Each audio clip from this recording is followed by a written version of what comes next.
Nós estamos em 1 Pedro 4, capítulo 4. Ele vai falar aqui sobre santidade e resiliência em meio ao sofrimento, gente.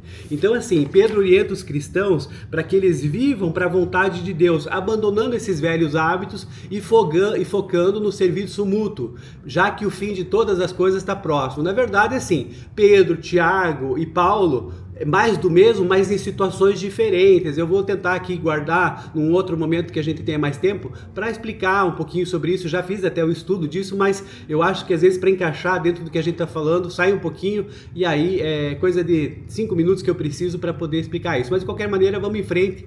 Aqui nos primeiros versículos, do 1 até o 6, Pedro começa incentivando os fiéis a terem a mesma mentalidade de Cristo em relação ao sofrimento. Então, assim, quem sofre no corpo rompeu com o pecado. O cristão, ele não deve mais viver para as paixões humanas. Então, o que a gente tem que fazer é, na verdade, assim, renunciar a essas questões todas que vêm para fazer o sofrimento humano do nosso corpo, digamos assim. A renúncia também é dolorida, mas em Jesus a gente encontra forças para isso. Então, o que é isso? A questão das paixões humanas. A embriaguez, a orgia, a idolatria, mesmo que os antigos companheiros, né, eles estranhem e falem mal dessa mudança. Veja só, Pedro aqui, a gente tem a ideia, né, de que ele veio também para fortalecer aquela questão dos judeus que se convertiam ao cristianismo.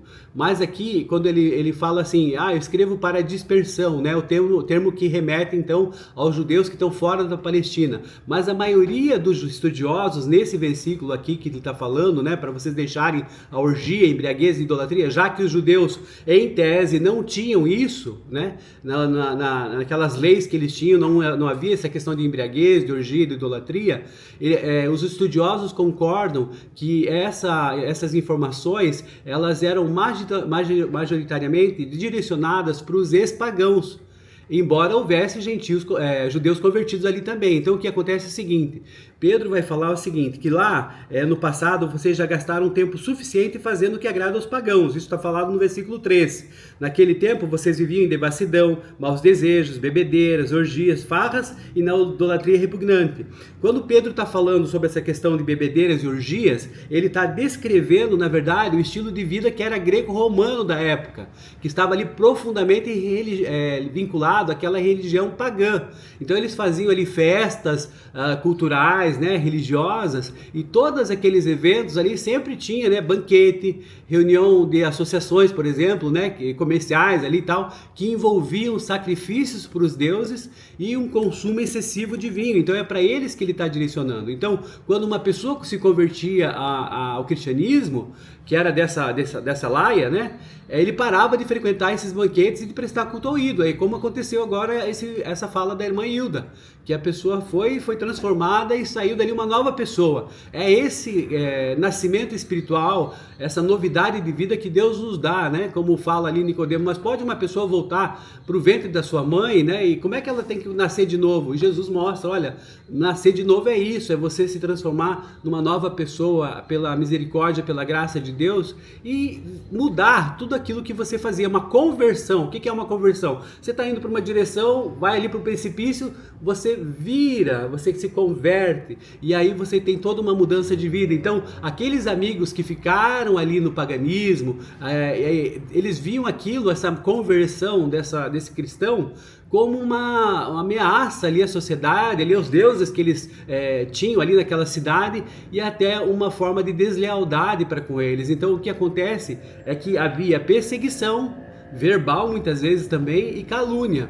Então nesse sentido, veja só, o que acontece é que Pedro aqui está demonstrando para que se continuem firmes, para que continuem fortalecidos no Senhor. E ele coloca, inclusive ali no versículo 6, embora fale só eles, né? No versículo 6 você vai ver que ele fala assim, contudo eles terão que prestar contas àquele que está pronto para julgar os vivos e os mortos. Ele está falando aqui, eles, pode-se entender que são esses greco-romanos, né? Que estavam ali naquela vida de orgia e estavam ali caluniando as pessoas e tal. Mas a gente pode entender que essa palavra também envolve todos, porque ali no versículo 17, se você olhar um pouquinho mais adiante, você vai ver que Pedro fala assim, pois chegou a hora de começar o julgamento pela casa de Deus. e por meio desse nome. Então, o julgamento da casa de Deus, e se começa primeiro conosco, qual será o fim, agora que envolve todos, daqueles que não obedecem ao Evangelho de Deus? Então, por essa interpretação, nós podemos dizer que no versículo 6, embora esteja ali direcionado apenas para os pagãos, a gente pode entender que todos, judeus e todas as pessoas que não aceitarem Jesus. Então, nesse sentido que é o entendimento aqui que a gente pode ter. E aí, o que acontece é que nós podemos compreender que a graça de Deus é para todos, mas todos aqueles que realmente não querem mudar de vida, realmente também haver o julgamento ali pelo nosso Deus justo, né, e que julga os vivos e os mortos. Sobre essa questão de mortos agora, né, que ele fala assim no versículo 6, e pregou também aos mortos. Como assim pregou também aos mortos? Para que eles mesmos fossem julgados ali no corpo, conforme os homens e conforme eles vivam no espírito.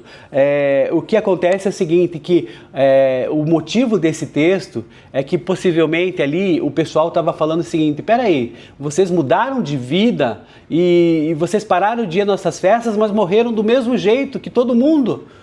Então, qual que é a diferença disso? Então, veja só, Pedro vai dizer para nós, uma forma até de confortar a gente, que embora eles tenham sido julgados no corpo, né, sofreram a morte física, comum que é todos nós, o Evangelho cumpriu o propósito na vida deles. E agora eles vivem conforme Deus no Espírito, na glória.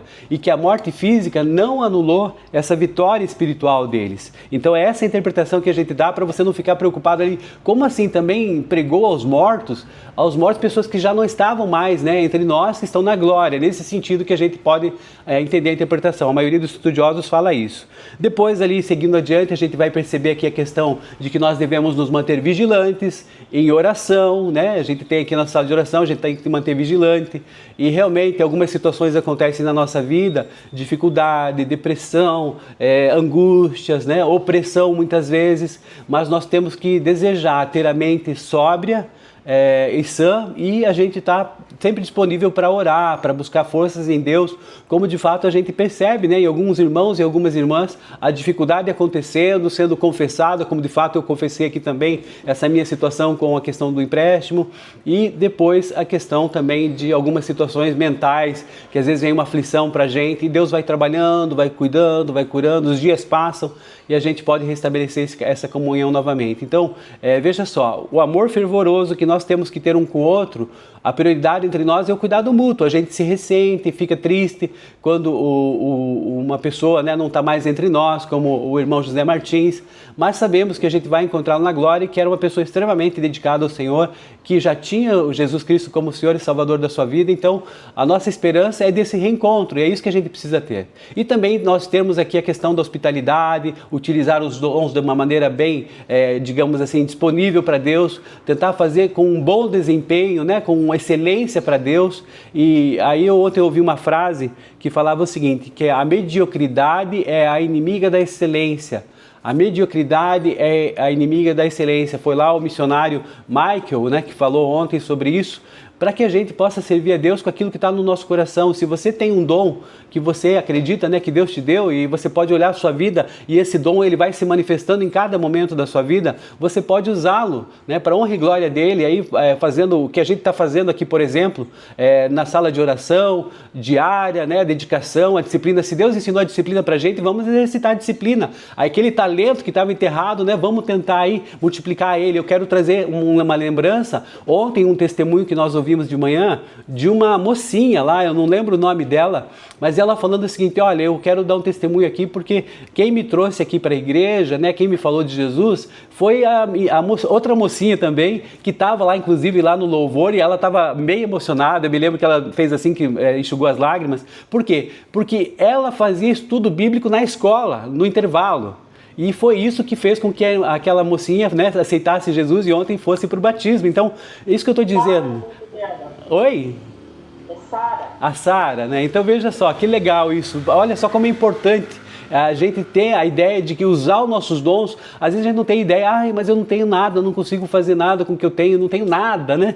E Deus mostra nas pequenas coisas como Ele pode fazer coisas grandiosas, como por exemplo a conversão, a mudança de vida dessa irmãzinha, né? Que começando aí a sua vida, vamos dizer dessa maneira, no seu início de poder decidir o que quer fazer para a sua vida no futuro, já está decidido por Jesus, já vai ter uma vida extremamente transformada, vai poder mudar em muitas coisas que nós muitas vezes pelejamos, né? O meu caso é esse, pelejamos, né? E ali sofremos bastante para depois compreendermos o caminho. Isso é importante. E depois é que o sofrimento por nós sermos cristãos, para a gente continuar sendo fortalecido, né? E a gente poder entender que nós não podemos estranhar as provas de fogo. O sofrimento, ele não deve ser visto como uma coisa estranha na nossa vida, mas como uma forma de participação das aflições do próprio Cristo, porque Ele também sofreu, né? Nada contra certos evangelhos aí na prosperidade e tal, mas a gente tem que entender que no mundo tereis aflições, não é isso que fala João 16:33, a primeira parte? Então nós precisamos compreender que nós não vamos sofrer por cometer erros, por exemplo, como um crime, uma má conduta, mas nós vamos sofrer por sermos cristãos. E se o sofrimento é pelo nome de Cristo, isso quer dizer que nós somos bem-aventurados. E é isso que nós precisamos compreender na nossa caminhada. De qualquer maneira, a gente sabe que, segundo a vontade de Deus, né, a gente deve, então, continuar praticando o bem e devemos confiar as nossas almas a esse fiel Criador que nos ajuda, nos dá força, diminui o nosso fardo, sobretudo das segundas-feiras, né? As segundas-feiras, elas trazem um peso maior do que os outros dias. Essa semana nós temos uma semana reduzida, uma semana que é muito especial para nós, e eu quero conclamar você a estar direcionando o seu coração para todos os acontecimentos que envolvem essa semana, sobretudo, né, aquela que vai anunciar os sofrimentos do nosso Senhor Jesus Cristo, e aqui ele é o exemplo prático de tudo aquilo que 1 Pedro 4 está falando, mas que nós podemos ter certeza de que Ele é vitorioso e nele nós somos vitoriosos porque Ele venceu a morte. Então nós precisamos conectar a nossa vida espiritual, nossa oração e nossos dons diretamente com a nossa conduta ética e social, tendo como parâmetro Jesus Cristo, que sofreu, padeceu, mas cumpriu o seu propósito, morreu a morte de cruz, ressuscitou, venceu a morte, está sentado à direita de Deus Pai, é nosso companheiro, consolador, confortador, direcionador, e que Deus nos abençoe nesse tempo, entendendo esse propósito para o tempo, para o dia que se chama hoje. Amém? Então é isso.